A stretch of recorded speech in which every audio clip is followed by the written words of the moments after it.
자, 그다음 파생어를 우리 진행하면서 마무리를 지어보도록 하겠습니다. 파생어만 하면 단어 형성 파트는 이제 다 끝났다라고 보시면 되는 거예요. 이미 얘기한 바가 있지만 파생어는 실질적 의미인 어근에다가 접사가 결합한 거라고 했고, 접사가 하는 역할은 바로 뭐다? 일단 의미를 강조하거나 의미를 더하거나 또는 문법적으로 변화를 준다거나. 그래서 원래 어근이 클래식이라면 접사가 붙음으로 인해서 변주가 되는 거다. 즉 접사가 원래 어근을 좀 그 본래 근본은 갖고 있으면서 살짝 변화를 주는, 즉 파생시키는 역할을 해서 파생어가 돼버린다. 자, 그런 얘기를 했었습니다. 그래서 이제 파생어는 접사가 앞에 오냐 뒤에 오냐에 따라, 앞에 오면은 머리 두자를 써서 접두 파생어라고 하는 것, 그리고 뒤에 오면은 꼬리 밑자를 써서 전미 파생어라고 하는 것, 이렇게 두 가지로 범주어가 된다라고 얘기를 했었어요. 그죠? 지난 시간에 이미 했던 얘기입니다. 자, 그래서 보통 이제 접두 파생어 같은 경우는 문법적 의미의 변화를 주거나 이런 것보다는 의미를 더하거나 새로 좀 의미를 강조하거나 이런 것들이 대부분이라고 보면 되겠습니다. 근데 이제 이런 부분들 중에서 아무래도 의미를 더하다 보니까 관형어랑 헷갈리는 경우가 있기 때문에 좀 그래도 좀 대표적인 접두사를 봐두는 것이 좋습니다. 자, 한번 볼게요. 접두사에서 여기 맨땅, 맨발, 맨주먹 이런 거 있잖아. 자, 여기서 우리가 접사가 뭐겠어? 맨이겠죠, 맨. 이 맨이 어떤 의미를 더할까? 맨손, 맨발, 아무것도 없다라는 거잖아. 다른 것이 없는 애 뜻을 더한다라는 거예요. 그리고 이제 그거를 이제 어떤 선생님들에 따라서는 그래서 아무것도 없는 손이다라고 해서 좀 어느 정도 제한을 둔다라고 그걸 얘기하기도 합니다. 근데 요즘 교과서에서는 다른 것이 없는 애 뜻을 더하는 걸로 좀 대부분 얘기하는 편인 것 같으니까 그래도 학교 필기를 참고하셔서 학교 선생님 입장을 여러분들이 꼭 확인을 해주시기 바랍니다. 그 다음 단어를 보면은 햇과일, 햇병아리, 여기 햇이겠죠. 그냥 과일이 아니라 햇과일 이러면은 얼마 되지 않은, 그 해의 난, 자, 이런 뜻을 더한다는 거야. 자, 그리고 설 읽다, 설 듣다, 이건 설, 이게 접사겠죠. 그래서 어떤 뜻을 더한다? 충분하지 못하게 라는 뜻을 더한다는 겁니다. 그러니까 설 읽다라고 하면 덜 익었다는 거죠. 그래서 충분하지 못하게 익었다 할 때 설 읽다 이런 식으로. 설 듣다도 마찬가지고요. 그 다음 이제 의미를 좀 강조해 주는 거 있습니다. 그러니까 이것도 뜻을 어떤 뜻을 더한다고 하는데 이제 의미를 강조한다고도 많이 얘기를 하시거든요. 까만 게 아니라 새까맣다 그럼 어때? 굉장히 많이 까만 거잖아. 그지? 새빨갛다, 이것도 그냥 빨간 게 아니라 되게 많이 빨간 거죠. 그래서 의미를 강조한다고 이제 말을 하기도 하는데 요즘은 매우 짙고 선명하게 뜻을 더한다 뭐 이런 식으로 얘기를 하더라고요. 그 다음 이제 그 헛걸음 헛수고, 이거는 헛이라고 하는 게, 자, 헛살다 헛수고까지는 뭐 보람 없는, 그리고 또 때에 따라서는 이유 없는 뭐 이런 게 될 수도 있고요. 근데 헛디디다 이럴 때는 잘못 디디다 해서 잘못이란 뜻을 더할 수도 있다라는 거. 그래서 어쨌든 헛이라고 하는 게 나오면 우리가 접사인 거 충분히 찾을 수 있죠. 그 정도면 충분합니다. 이 접사를 찾게 한 다음에 뜻을 쓰세요까지는 문제를 내지 않는 편이니까 그럼 여러분들이 찾을 수만 있으면 된다라는 거예요. 그 다음 이제 덧니, 덧버선, 덧신 이런 거, 덧이 뭐겠어요? 자, 뭐 겹쳐서 이제 이빨이 이제 났을 때 우리 덧니라고 하죠. 가지런히 난 게 아니라 조금 튀어나와서 겹쳐 보이게끔 이빨이 날 때 덧니라고 하잖아. 그래서 거듭된, 겹쳐 보이는 이런 것들, 거듭, 겹쳐 이런 뜻을 더한다는 거죠.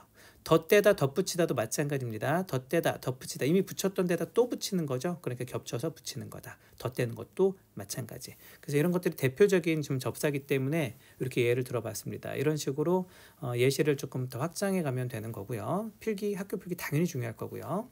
내신을 준비하는 학생들은. 그다음 이제 전미파생어를 보면은 이제 뒤에 오는 접사 같은 경우 이게 이제 뜻을 더하는 경우도 있는데, 이 뒤에 오는 접사가 좀 중요한 이유는 얘가 문법적인 변화를 줄 때가 있기 때문에 그래요. 문법적 변화 중에서 대표적인 게 품사를 바꿔버리는 겁니다. 품사를 변화시키는 거야. 뭐 예를 들어 이게 뭐 동사였는데 동사였던 걸 명사로 바꿔버린다라든가, 접사가 붙음으로 인해서 명사가 돼버린다라든가, 뭐 형용사가 또 명사가 된다라든가 이런 것도 있을 수 있고요. 그리고 또 이제 그냥 이제 능동 표현을 뭐 사동 표현으로 만들어 버린다라든가, 아니면은 뭐 능동 사동 능동이 아니고 주동이라고 해야 됩니다. 능동 같은 경우는 피동으로 만드는 거죠.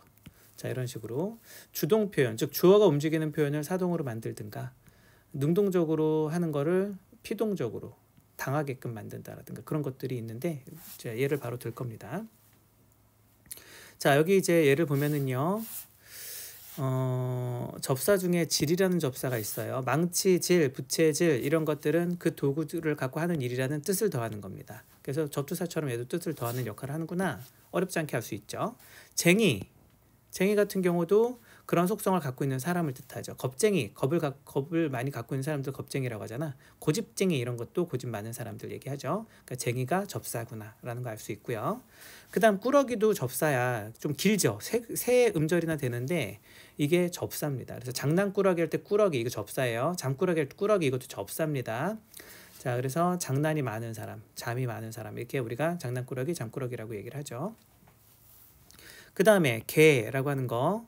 자, 그런 행위라는 간단한 도구. 예를 들어 지우개 대표적이죠. 개가 붙으면 지우는 행위라는 도구 지우개구나.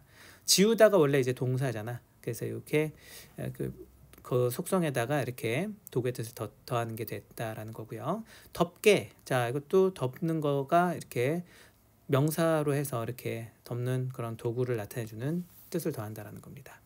그 다음에 이제 요 하다에서 엄밀히 말하면 요 다는 그 어미가 되겠고요. 이 하가 접사인 건데 공부하다라고 해서 공부가 명사지.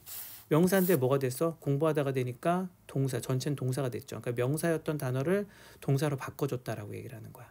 자, 생각하다. 생각도 명사죠. 근데 이것이 하다라는 동사로 전체는 동사잖아. 그래서 전체 동사로 명사였던 게 전체 동사 단어가 돼버렸다. 그래서 이런 것들이 문법적 변화를 갖다주는 품사를 바꿔주는 그러한 대표적인 접사입니다. 자, 그리고 스럽다까지는 알아셔야 돼요. 뭐뭐스럽. 자, 스럽다뿐만 아니라 롭다도 있거든. 여기다 하나 더 써줄게. 롭다.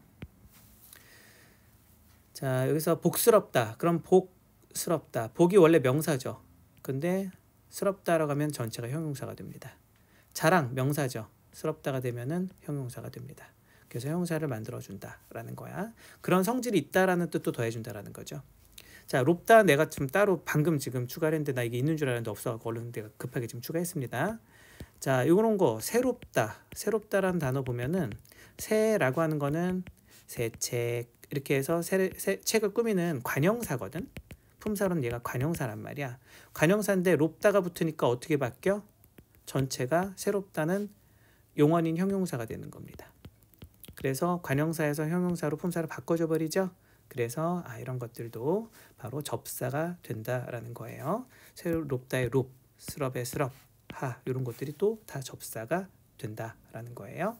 자, 이렇게 해서 지금 대표적인 예시를 달아보고 해봤는데 지금부터는 이제 문제를 풀면서 연습을 해봐야 될 때고요. 지금부터 이제 문제풀이 과정을 많이 가져가면서 이해 안 되는 걸 무조건 다 질문으로 해결을 해야 엉뚱하게 잘못된 지식이 침투하지 않습니다.